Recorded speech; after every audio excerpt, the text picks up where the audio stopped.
சரி, இப்போ ஆண்டவருடைய வார்த்தைகளை நம்ம கேட்க போகிறோம். இந்த நாட்களில் குடும்பத்தை பற்றி மகிழ்ச்சியான குடும்பம் என்கிற தலைப்பில் நம்ம தியானித்து கொண்டே வருகிறோம்ல. ஒரு குடும்பம்னா மகிழ்ச்சியாக குட்டி மோட்சமாக இருக்கணும். அதில் கணவன் மனைவி தான் 2 பேர் தான் முதலாவது முக்கியமானவர்கள். அவங்களை குறித்து தான் முதலாவது நம்ம தியானித்து கொண்டே வருகிறோம். ஒரு கணவன் மனைவி அவங்க எப்படி இருக்கணும், அந்த 2 பேர் தான் ரொம்ப முக்கியமானவர்கள் முதலாவது. அதன் பிறகு பிள்ளைகள் வருவாங்க. இந்த குடும்பத்துக்குள்ள மாமியார் மருமகள் என்கிற உறவுகள் எல்லாம் வருகிறது. அவங்களுக்குள்ளே எப்படி சமாதான சந்தோஷம் ஒரு நிலையான அன்பு நிலைத்திருக்கணும், அப்போ அந்த குடும்பத்தில் மகிழ்ச்சி நிலைத்திருக்கும் என்பதை தொடர்ச்சியாக தியானித்து கொண்டு வருகிறோம். பலருடைய அனுபவத்தின் மூலமாகவும் அறிந்து வருகிறோம். கடந்த நாட்களில் நான் சொன்னேன், குடும்பத்தினுடைய முக்கியத்துவத்தை ஒவ்வொருவரும் உணர்ந்து கொள்ள வேண்டும். அதில் மனைவிக்கான பொறுப்பு கணவனுக்கான பொறுப்பு என்று சொல்லும்போது முதலாவது மனைவிக்கு தான் அந்த பெரிய உத்தரவாதம் இருக்கிறது. என்ற வசனம் என்ன சொல்லுது? புத்தி உள்ள ஒரு பெண் தன் குடும்பத்தை கட்டுகிறாள், புத்தி இல்லாதவளோ தன் கைகளினால் அவள் இடித்து போடுகிறாள் என்று வசனம் சொல்லுகிறாரு. அப்போ குடும்பத்தை கட்டுவதும் இடிப்பதும் பெண்கள் கையில் இருக்கிறது. அவங்க தான் முக்கியமான பங்கு. ஆண்களாலும் நிறைய குடும்பங்கள் பாதிக்கப்படுகிறது உண்மைதான். ஆனால் பெண்கள் எழும்பினா இடிந்து கிடக்கிற குடும்பத்தை கட்டி எழுப்ப முடியும், சரிப்படுத்த முடியும். அதைத்தான் வேதம் சொல்லுகிறாரு. அதனால தான் பெண்கள் தான் குடும்பத்தின் காரியத்தில் ரொம்ப முக்கியமானவர்கள். இயற்கையாகவே அவங்களுக்கு தான் அந்த சுபாவங்கள் இருக்கிறது. ஒரு குடும்பத்தை கவனிக்க, கணவரை கவனிக்க, பிள்ளைகளை கவனிக்க, குடும்பத்தை கட்டி எழுப்புகிற அந்த திறமையும் ஞானமும் பெண்களுக்குத்தான் உண்டு. அது சாதாரண ஒரு விஷயம் அல்ல. அதனால் பெண்கள் அதுக்கென்று பிரத்யேகமான ஒரு சுபாவத்தோடு ஆண்டவரால் உருவாக்கப்பட்டவர்கள், படைக்கப்பட்டவர்கள். கணவருக்கும் அதனால் பங்கு இல்லைன்னு சொல்ல முடியாது, முக்கியமான பங்கு இருக்கிறது. ஒவ்வொன்றையும் நம்ம தியானிக்கலாம். முதலாவது மனைவிமாருக்குள்ள பங்கை வைத்து தியானித்து வருகிறோம். கடந்த வாரத்தில் தியானித்தோம், மனைவிகளே கர்த்தருக்கு கீழ்ப்படுகிறதை போல உங்கள் சொந்த புருஷருக்கு கீழ்ப்படியுங்கள். இது நிறைய பேருக்கு கசப்பாக இருக்கும். மனைவிக்குன்னா கீழ்ப்படியணுமா, நாங்கள் என்ன அடிமையா என்று. கீழ்ப்படிவது என்பது அடிமைத்தனமே இல்லை. முதலாவது நம்ம அதை விளங்கி கொள்ளணும். ஒரு மனைவி புருஷனுக்கு கீழ்ப்படிந்தால் அடிமைத்தனம் என்ற தவறான செய்தியை சிலர் பரப்பி கொண்டே இருக்கிறாங்க. அது உலக மக்கள் சில அமைப்புகளை வைத்து கொண்டு நாங்கள் அடிமை கிடையாதுன்னு. யார் அடிமையாக இப்படி சொல்லப்படவும் இல்லை. ஒரு மனைவி புருஷனுக்கு கீழ்ப்படிந்திருப்பது அடிமைத்தனம் அல்ல. அப்படின்னா என்னது அப்படின்னு கேட்டிங்கன்னா, வேத புஸ்தகத்தில் ஒரு வசனம் வாசிங்க. 1 பேதுரு 3:5-6 நம்ம வாசிக்கலாமா? அந்த வசனத்தை பாருங்களேன். 1 பேதுரு 3 பைபிளை திருப்புங்க. 1 பேதுரு 3, அதாவது புதிய ஏற்பாட்டில் 319 பக்கம் பாருங்கள். புதிய ஏற்பாட்டில் 319 பக்கம் 5, 6 வசனம் பாருங்களேன். நான் வாசிக்கிறேன், கவனிங்க. இப்படியே பூர்வத்தில் தேவனிடத்தில் நம்பிக்கையாயிருந்த பரிசுத்த ஸ்திரீகளும் தங்களுடைய புருஷர்களுக்கு கீழ்ப்படிந்து தங்களை அலங்கரித்தார்கள். வசனங்கள் அழகாக சொல்லுது பார்த்தீங்களா? ஆண்டவர் சொல்கிறாரு, பூர்வத்தில் அந்த நாட்களில் பெண்கள் தன்னுடைய புருஷருக்கு கீழ்ப்படிந்து தங்களை அலங்கரித்தார்கள். புருஷனுக்கு கீழ்ப்படிவது என்பது பெண்களுக்கான ஒரு அலங்காரம். நம்ம அப்படியே பியூட்டி பார்லர் போய் அழகுப்படுத்திட்டு வரோம்ல, எவ்வளோ நேரம் நிற்குன்றீங்க? வெயிலில் போனால் அரை மணி நேரத்தில் மேக்கப்பெல்லாம் கலைஞ்சி அலங்காரம் போய்விடும். உண்மையான அலங்காரம் கீழ்ப்படி தான் பெண்களுக்கு அழகு. அது ஒரு அழகு என்று வேதம் சொல்லுகிறார். ஒரு புருஷனுக்கு மனைவி கீழ்ப்படிந்திருந்தால் அது அடிமைத்தனம் அல்ல, அது ஒரு அழகு. அதான் உண்மையான அலங்காரம் என்று வேதம் சொல்லுகிறார். அடுத்த வசனம் பாருங்க. அந்தபடியே சாராள் ஆபிரகாமை ஆண்டவன் என்று சொல்லி அவனுக்கு கீழ்ப்படிந்திருந்தாள். பார்த்தீங்களா? சாராள், சாராள், ஆபிரகாமின் தேவன் என்று பாட்டு பாடுறோம்ல, ஆபிரகாமை முன்வைத்து ஜெபிக்கிறோம்ல, அந்த குடும்பம் எப்படி இருந்ததா? சாராள் ஆபிரகாமை ஆண்டவன் என்று சொல்லி கீழ்ப்படிந்திருந்தாள். அவள் புருஷனுக்கு கீழ்ப்படிந்திருந்தாள் என்று வேதம் அழகாய் சாட்சி கொடுக்கிறது. அதுதான் ஒரு குடும்பத்துக்கு அழகு, குடும்பத்துக்கு ஆசீர்வாதம். ஒரு கணவன் மனைவி இருந்தால் அந்த கணவனுக்கு மனைவி கீழ்ப்படிந்திருக்க வேண்டும். அது ஒரு அலங்காரம், அது ஒரு ஆசீர்வாதம் என்பதாக வேதம் சொல்லுகிறது. எந்த வீட்டில் மனைவி புருஷனுக்கு கீழ்ப்படியவில்லையோ அங்கே கர்த்தருடைய ஆசீர்வாதம் தங்காது, ஆண்டவருடைய பாதுகாப்பு இருக்காது, ஆண்டவருடைய நன்மையை பார்க்க முடியாது. ஏனென்றால் அவங்க வசனத்துக்கு கீழ்ப்படியவில்லை.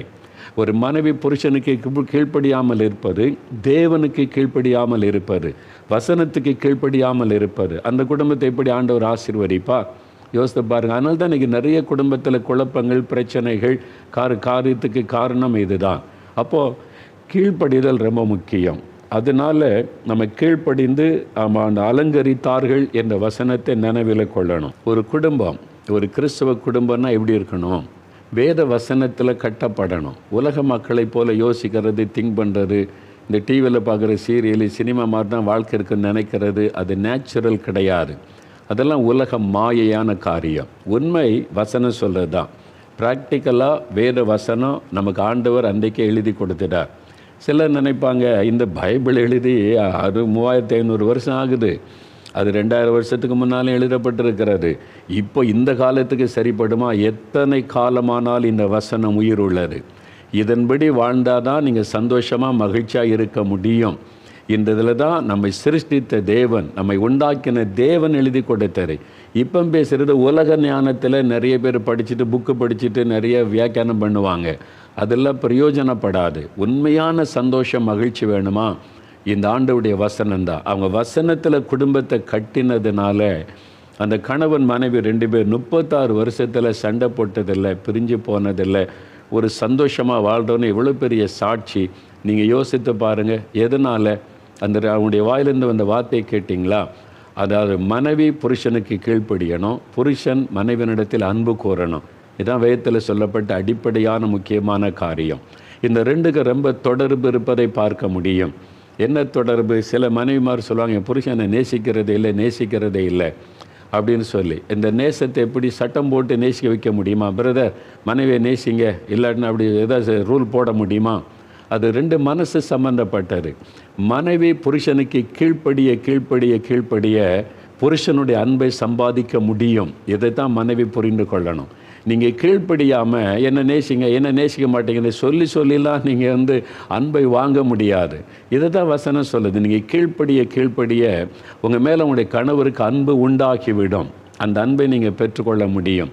அதே மாதிரி உங்கள் மனைவி என்னை கீழ்ப்படிய மாட்டேங்கிறா சில புருஷன்மார் சொல்லுவார்.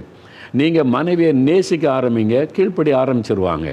உங்கள் அன்பை அதிகப்படுத்த மனைவி தன்னால் கீழ்ப்படிய ஆரம்பிச்சிருவாங்க. 2க்குமே தொடர்பு இருக்கிறாரு தெரியுமா? சிலர் சொல்லுவாங்க, கேட்பாங்க, ஒருத்தர் கேட்டாங்க, ஐயா நீங்கள் கீழ்ப்படிங்கன்றீங்க, ரட்சிக்கப்படாத கணவருக்கு எப்படி கீழ்ப்படுகிறது? ரட்சிக்கப்படாத கணவருக்கும் கீழ்ப்படியணுமா அப்படின்னு ஒருத்தர் கேட்டாங்க. நான் சொன்னேன், உங்கள் பைபிள் அப்படி ஏதாவது இருக்குதா? ரட்சிக்கப்படாத கணவனுக்கு கீழ்ப்படிய வேண்டாம் அப்படின்னு பைபிள் ஏதாவது இயேசு எழுதி கொடுத்துருக்கிறாரா? திருவசனத்துக்கு கீழ்ப்படியாத புருஷனாக இருந்தால் கூட உங்கள் கீழ்ப்படிதலினால் ஆதாயப்படுத்த முடியும் தான் 1 பேதுரு 3 அதிகாரத்தில் இருக்குது. அப்போ அந்த வசனத்தின்படி அவர் ரட்சிக்கப்படாட்டா கூட, குடிகாரனாக இருந்தால் கூட உங்கள் கீழ்ப்படிதலினாலே அவரை மாற்ற முடியும் என்று வசனம் சொல்லுகிறதே. அப்போ நீங்கள் கீழ்ப்படிய தான் வேணும். அவர் கூட்டத்துக்கே போகக்கூடாதுன்றாரு, ஜெபத்துக்கு போகக்கூடாதுன்றாரு. அதனால் நான் இப்படி அவர் கீழ்ப்படிவது, அதனால் அவர் கீழ்ப்படியெல்லாம் முடியாதுன்ட்டு நான் வந்துடுவேன் என்பதாய் சொல்லுகிறவர்களும் உண்டு. அதனால் எனக்கு ஆண்டவர் தான் முக்கியம், அதனால் ஆண்டவருக்கு தான் முதலிடம், அதனால் புருஷன் சொன்னாலும் போயான்ட்டு மாட்டில் வந்துடுவேன் அப்படி சொல்லுகிற சில பெண்களையும் நான் பார்த்துருக்கிறேன். ஒரு நாள் திறப்பின் வாசல் ஜெபம், அப்போ அந்த கூடாரத்தில் அந்த டெண்டில் ஓலை குடிசை போட்டுக்குள்ளே அங்கே ஒரு 40,000 பேர் வருவாங்க ஜெபத்துக்கு. திறப்பின் வாசல் ஜெபத்துக்கு காலையிலே நான் ஜெபம் பண்ணி ஆயத்தப்பட்டு கொண்டிருந்தேன். அப்போது வரக்கூடிய மக்களுக்காக ஜெபிக்க, அப்போ அந்த அதிகாலையில் ஜெபிக்கும் போது ஆண்டவர் சொன்னார், இந்த ஜெபத்துக்கு சில பெண்கள் அவங்க என்னுடைய வசனத்தின்படி நடக்காமல் இந்த கூட்டத்துக்கு வர்றாங்க. அவங்க ஜெபத்தை கேட்டு நான் இப்படி இந்தியாவை ரட்சிக்க முடியும்? அவங்க ரட்சிக்கப்பட்டவங்க தான், அவங்க அனுபவம்லாம் இருக்குது, ஆவிக்குரிய அனுபவம். ஆனால் என் வசனத்துக்கு கீழ்ப்படியாதவர்கள், அவர்கள் ஜெபத்தை கேட்டு நான் இப்படி இந்தியாவை ரட்சிக்க முடியும்? என்ன ஆண்டவரே அவங்க கீழ்ப்படியலை, நான் என்ன செய்யணும் சொல்லுங்கள் என்ன? ஆண்டவர் சொன்னார், இங்கே வரக்கூடிய சில பெண்கள் புருஷனுக்கு கீழ்ப்படிவதில்லை. இந்த கூட்டத்துக்கு, இந்த திறப்பின் ஜெபத்துக்கு போகக்கூடாதுன்னு சொன்னாலும் நீங்கள் என்ன சொல்கிறது, நான் என்ன கேட்குறது, நான் போகத்தான் செய்வேன். நீ புருஷனுடைய வார்த்தையை மீறி கீழ்ப்படியாமல் சிலர் ஜெபத்துக்கு வர்றாங்க. அவங்க ஜெபத்தை கேட்டு நான் எப்படி மற்றவங்களை ரட்சிக்க முடியும்? முதல்ல அவங்க புருஷனுக்கு கீழ்ப்படிய சொல் என்று ஆண்டவர் சொன்னார். இது வினோதமாக இருக்குல்ல, உண்மையில் நடந்தது. அப்போ அந்த திறப்பின் வாசல் ஜெபத்தில் நான் சொன்னேன், இது மாதிரி சிலர் உங்கள் கணவருக்கு இந்த திறப்பின் வாசல் ஜெபம் வருவது பிடிக்கலை, அவருக்கு விருப்பம் இல்லை. அவர் சொல்கிறார், இந்த ஜெபத்துக்கு போகாத, சர்ச்சுக்கு போனால் மட்டும் போதும், எதுக்கு இந்த ஜெபத்துக்கெல்லாம் போகிறேன், மோகன்லால் ஜெபத்துக்கெல்லாம் எதுக்கு போகிறேன்னு அவங்க விரும்பலை. ஆனால் நீங்கள் புருஷனுடைய வார்த்தையை மீறி நீர் என்ன சொல்கிறது, நான் என்ன கேட்குறதுன்னு வந்திருக்கிறீங்க. ஆண்டவர் அதை விரும்பலை. முதல்ல புருஷனுக்கு கீழ்ப்படிந்து அவர் வர வேண்டான்னு வராதுங்க. வீட்டில் உட்காந்து ஜெபம் செய்யுங்க. அந்த காலையிலேருந்து சாயங்காலம் வரை வீட்டிலே உட்காந்து ஜெபம் பண்ணுங்க போதும். நீங்கள் புருஷனுடைய வார்த்தை கீழ்ப்படியாமல் வர்றதுனால உங்கள் ஜெபம் கேட்கப்படாது ஆண்டவரே சொல்லுகிறார் என்று நான் கூட்டத்திலே சொன்னேன். அன்றைக்கு பாருங்கள், பக்கத்து ஊர் இங்கே நேசரத்து ஊரில் இருந்து ஒரு சகோதரி இதே தான் ஒவ்வொரு மாதமும் சண்டை போட்டுக்கிட்டே வருவாங்களாம். ஒவ்வொரு மாதமும் அவருக்கு இந்த கூட்டம் இதெல்லாம் பிடிக்காது. ஊழியக்காரர்கள் சர்ச்சுக்கு போனால் வரணும், அவ்வளோதான். எதுக்கு இந்த மோகன்லால்ஸ் கூட்டம் திறப்பின்வா ஜெபம்னிட்டு ஓடிக்கிட்டு அதனால் போகக்கூடாதுன்னுவார். இவங்க மனைவி ரட்சிக்கப்பட்டவங்க. அவங்க சொல்ல, இல்லை எனக்கு ஜெபத்துக்கு போனால் தான் நல்லாயிருக்கும், நான் போய் தேசத்துக்கு ஜெபிக்கணும். இல்லை நீ போகக்கூடாது, வீட்டில் உட்காந்து சமைச்சு இதெல்லாம் கவனின்னா எல்லாம் சமைச்சு வச்சிட்றேன், நீங்கள் போட்டு சாப்பிட்டுக்கிடுங்க, நான் போகிறேன் அப்படின்னு சொல்லிட்டு சண்டை போட்டுட்டு வந்துடுவாங்க. ஒவ்வொரு மாதமும் இது நடக்கிறது. அதே மாதிரி அந்த மாதம் வந்தாங்களா, ஆண்டவர் இந்த சொன்ன இந்த ஆலோசனை கேட்ட உடனே அவனுடைய உள்ளத்தில் ஆண்டவர் பேசினார். அதனால் அடுத்த மாதம் திறப்பின் வாசல் ஜெபம் வரும்போது இந்த சகோதரி தீர்மானம் பண்ணிட்டாங்க, இந்த முறை திறப்பின் வாசல் ஜெபம் போகலை, நான் வீட்டில் இருக்கிறேன்னு சமைச்சு மத்தியானம் கணவருக்கு சாப்பாடெலாம் கொடுத்துட்டு முழங்கால் போட்டு ஜெபிக்க ஆரம்பிச்சிட்டாங்க. சாயங்காலம் வரைக்கும் ரூமிலேயே ஜெபிக்கிறாங்க. இவர் பார்த்துக்கிட்டே இருக்கார். இவன் என்னடா இந்த திறப்பின் வாசல் ஜெபத்துக்கு கடைசி சனிக்கிழமை போவாள், இன்றைக்கி போகவே இல்லை, வீட்டில் உட்காந்துருக்கிறா, வீட்டில் உட்காந்து பைபிள் வாசிக்கிறா, ஜெபிக்கிறா. இவர் கவனிச்சிக்கிட்டே இருந்தவர். ஏன்னா ஒவ்வொரு மாதமும் சண்டை நடக்கும், இதை வச்சு சண்டை. அவங்க பாட்டில் சண்டை போட்டுட்டு வருவாங்க, இவரும் அது மாதிரி பண்ணிக்கிட்டே இருப்பார். இப்போ பார்க்குறாரு, இவங்க போகவே இல்லையேன்னு சொல்லிட்டு கவனிச்சார். எதுக்கோ போகலை அப்படின்னு இருந்துட்டார். அடுத்த மாதம் கவனிச்சார். அடுத்த மாதம் கடைசி சனிக்கிழமை வந்துதா, அவர் பார்த்தார், இந்த மாதமாக அவர் போகிறாளா பார்க்கலான்னு உட்காந்துக்கிட்டே இருந்தார். அவன் போகலை. வீட்டில் சமையல்லாம் பண்ணி புருஷனை கவனிச்சுட்டு தனியாக ஜெபிக்க ஆரம்பிச்சிட்டாங்க. இப்போது இவருக்குள்ளே போராட்டம் ஆரம்பிச்சிட்டு, ஏன் 2 மாதமாக என் மனைவி ஜெபத்துக்கு போகலை, மாதம் போயிடுவாளே, சண்டை போட்டுட்டு போவாளே, போகலையேன்னு சொல்லி சாயங்காலத்தில் மெதுவாக கேட்டிருக்காரு. என்ன திறப்பின் ஜெபம்லாம் போகலையா அப்படின்ட்டுன்னு. அப்போ அந்த மனைவி சொன்னாங்களாம், இது மாதிரி 2 மாதத்துக்கு முன்னால் மோகன்லால்ஸை மேடையில் சொல்லிட்டாரு, உங்கள் புருஷன் இந்த ஜெபத்துக்கு வர வேண்டான்னு சொன்னால் அவர்கிட்ட சண்டை போட்டுலாம் வராதுங்க, முதல்ல கீழ்ப்படிஞ்சு வீட்டில் உட்காந்து ஜெபம் பண்ணுங்க, நீங்கள் சண்டை போட்டுட்டு இங்கே வந்தால் அந்த ஜெபம் கேட்கப்படாது அப்படின்னு சொல்லிட்டாங்க, ஆண்டவரே சொல்லிட்டாரு. அதனால் நீங்கள் விரும்பலை, அதனால் எதுக்கு நான் ஜெபத்துக்கு போனேன், நான் வீட்டில் உட்காந்து ஜெபிக்கிறேன்னு இப்போ வீட்டில் உட்காந்து ஜெபிக்கிறேன் நான். இது அவருடைய உள்ளத்தை தொட்டார். என்ன நடந்துச்சு தெரியுமா? அடுத்த மாதம் திறப்பின் வாசல் ஜெபம் அன்றைக்கு தன் மனைவியை கூப்பிட்டு பைக்கில் உட்காரு, நான் கொண்டு உன்னை ஜெபத்தில் விடுறேன்னு சொல்லி அவரே கூட்டி கொண்டு ஜெபத்தில் விட்டுட்டு ஜெபம் முடியும் போது வந்து கூப்பிட்டு போகிறேன்னு சொல்லிட்டார். எப்படி இந்த மாற்றம் வந்தது? ஒரு மனைவியனுடைய கீழ்ப்படிதல் ஒரு புருஷனுடைய உள்ளத்திலே மாற்றத்தை கொண்டு வந்தது. இதைத்தாங்க இயேசு சொல்கிறாரு, இதைத்தான் அழகு என்கிறார். அப்போ கீழ்ப்படிவது தான் அழகு. ஒரு குடும்பத்தை கட்டுவதற்கு மனைவி புருஷனுக்கு கீழ்ப்படிய வேண்டும் என்பதை ஆண்டவர் சொல்லி கொடுக்கிறார். பாருங்கள், இது உண்மையாக நடந்தது. அந்த சகோதரியை வந்து என்கிட்ட சொன்னாங்க, ஐயா இப்படி தான் நடந்துச்சு, இப்போ என் கணவர் இந்த தடை சொல்கிறதே இல்லை, நானே கொண்டு ஒன்று ஜெபத்துக்கு விடுகிறேன்னு சொல்லி கூட்டிகிட்டு போகிறாங்க. எவ்வளோ ஒரு அருமையான மாற்றம். அப்போது நீங்கள் உங்கள் காரியம் என்ன? புருஷனை எதிர்த்து நிற்கிறது, எதிர்த்து பேசுகிறது. நீங்கள் வந்து அவரோடு ரட்சிக்கப்படாமல் இருக்கலாம், உங்கள் அளவுக்கு ஆவிக்குரிய அனுபவம் உங்களுடைய கணவருக்கு இல்லாமல் இருக்கலாம். அதுக்காக அவர் அற்பமாக நினைக்கக்கூடாது, அதுக்காக அவரை ஏளனமாக பேசக்கூடாது, அதற்காக நீங்கள் அவளை வந்து கீழ்ப்படியாதபடிக்கு நீங்கள் முரண்டு பிடிக்கக்கூடாது. அது தவறு. ஏன்னா வசனத்தின்படி மனைவிகள் புருஷனுக்கு கீழ்ப்படிந்து இருக்க வேண்டும். அப்போ தான் அந்த குடும்பம் சரியாக கட்டப்படும். அது முதலாவது காரியம். 2வது ஒரு வசனம் வாசிங்க. மனைவிகளுக்கு ஆண்டவர் கொடுக்கிற இன்னொரு ஆலோசனை 45ஆம் சங்கீதம் எடுங்க. 45ஆம் சங்கீதம் 10-11 வசனம் பாருங்கள். 45ஆம் சங்கீதம் 10-11 வசனங்கள் எடுத்துட்டிங்களா? 698வது பக்கம் பழைய ஏற்பாட்டில் சங்கீதம் 45 10-11. குமாரத்தியே கேள், நீ உன் செவியை சாய்த்து சிந்தித்துக்கொள், உன் ஜனத்தையும் உன் தகப்பன் வீட்டையும் மறந்துவிடு, அப்பொழுது ராஜா உன் அழகில் பிரியப்படுவார். அவர் உன் ஆண்டவர், ஆகையால் அவரை பணிந்து கொள். இங்கே ஒரு அருமையான காரியம் சொல்லப்படுகிறது பெண்களுக்காக. குமாரத்தியை கேள், என்ன கேட்கணுமா? உன் ஜனத்தையும் உன் தகப்பன் வீட்டையும் மறந்துவிடு. உன் ஜனத்தையும் தகப்பன் வீட்டை நீ மறந்து உன் புருஷனோடு இணைந்திருந்தால்தான் உன்னுடைய புருஷன் ராஜா உன் அழகிலே பிரியப்படுவார். அப்போ அது ஒரு அழகு என்பதாய் நாம் பார்க்கிறோம். அப்போது திருமணம் ஆகும்போது என்ன நடக்கிறது? ஒரு மணமகள் தன்னுடைய சொந்த தாய் தகப்பன் உறவுகளை விட்டு புருஷனுடைய வீட்டிற்கு அவள் வருகிறாள். இதான அந்த காலத்திலேருந்து இந்த காலம் வரைக்கும் பார்க்கிறோம். நம்ம ஈசாக்கு ரெபேக்காள் திருமணத்திலையும் பார்க்கிறோம். ரெபேக்காள் தன்னுடைய தாய் தகப்பன் உறவுகளை விட்டு அவள் புறப்பட்டு ஈசாக்கோடு வாழ்வதற்கு புறப்பட்டு வருகிறாள். அந்த மாதிரி தான் நம்ம பார்க்கிறோம். அப்போ திருமணம் என்பது ஒரு புதிய ஆரம்பம். அது ஒரு ஆணுக்கானாலும் சரி பெண்ணுக்கானாலும் சரி ஒரு புதிய ஆரம்பம். 2 குடும்பத்திலிருந்து, ஒரு குடும்பத்திலிருந்து ஒரு ஆணும் ஒரு குடும்பத்தில் ஒரு பெண்ணும் இணைந்து ஒரு புதிய குடும்பம், ஒரு நியூ ஃபேமிலி. அவங்க ஒரு புதிய ஆரம்பம். 2 பேருக்கும் ஒரு புதிய ஆரம்பத்தை ஆண்டவர் திருமணத்திலே உண்டாக்குகிறார். இதை நம்ம விளங்கி கொள்ள வேண்டும். இப்போது ஒரு மனைவி புருஷன் 2 பேரையும் பாருங்கள். இதுவரைக்கும் ஒரு பெற்றோருக்கு மகளாக இருந்த ஒரு பெண் ஒரு கணவருக்கு மனைவி என்ற ஸ்தானத்தை அடைகிறாள் திருமணத்தின் மூலம். அதே மாதிரி ஒரு பெற்றோருக்கு மகனாய் இருந்த ஒரு ஆண் ஒரு மனைவிக்கு கணவனாய் குடும்ப தலைவனாக அவன் மாற்றப்படுகிறான்.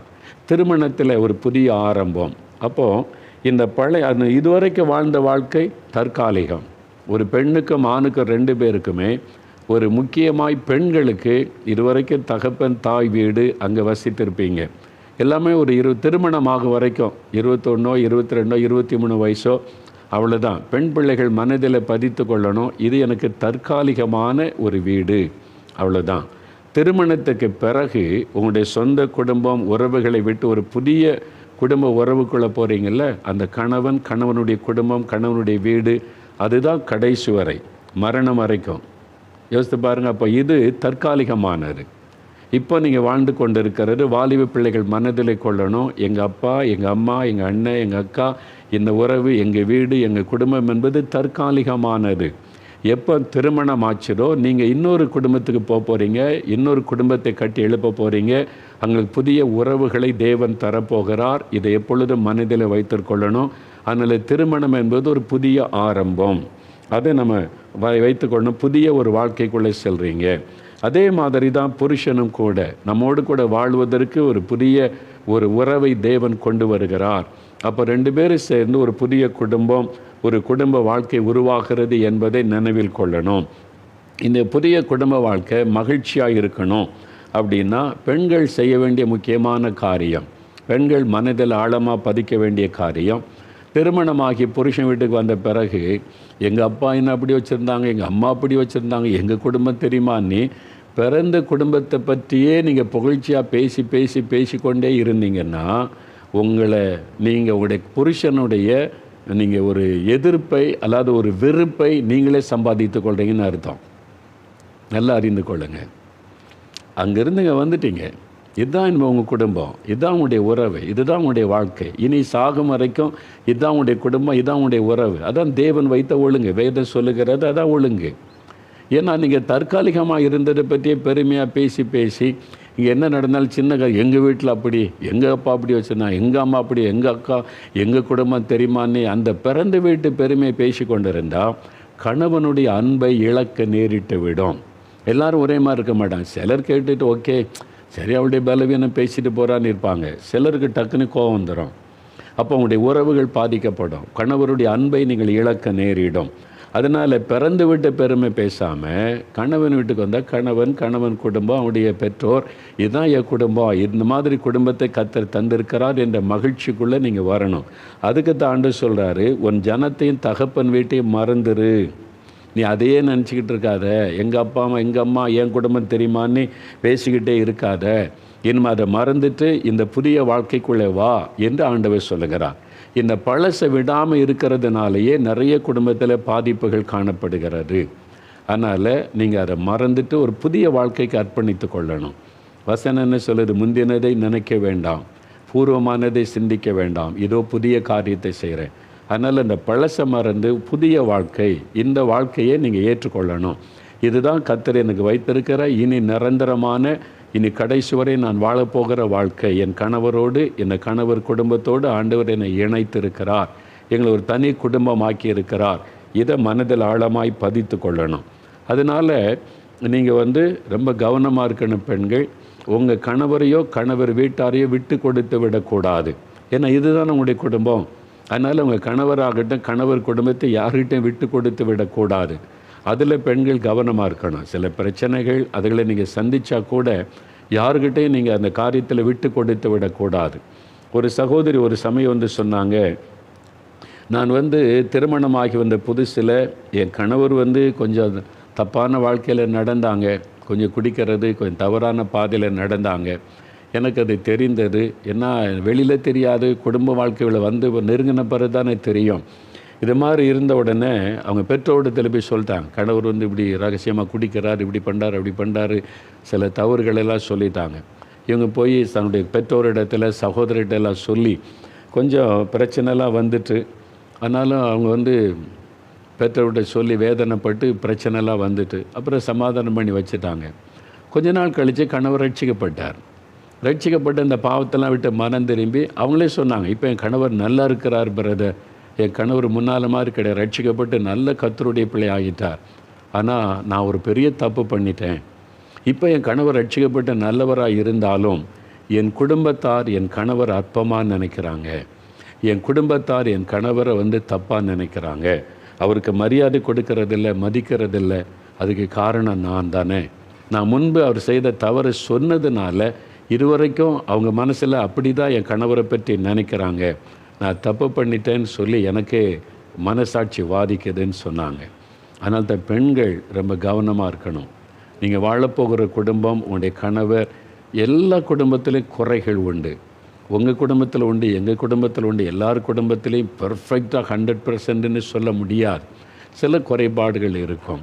அதை பெருசுப்படுத்தி நீங்கள் பேசி நாளைக்கு உங்கள் மரியாதையை நீங்கள் கெடுத்து கொள்ளக்கூடாது.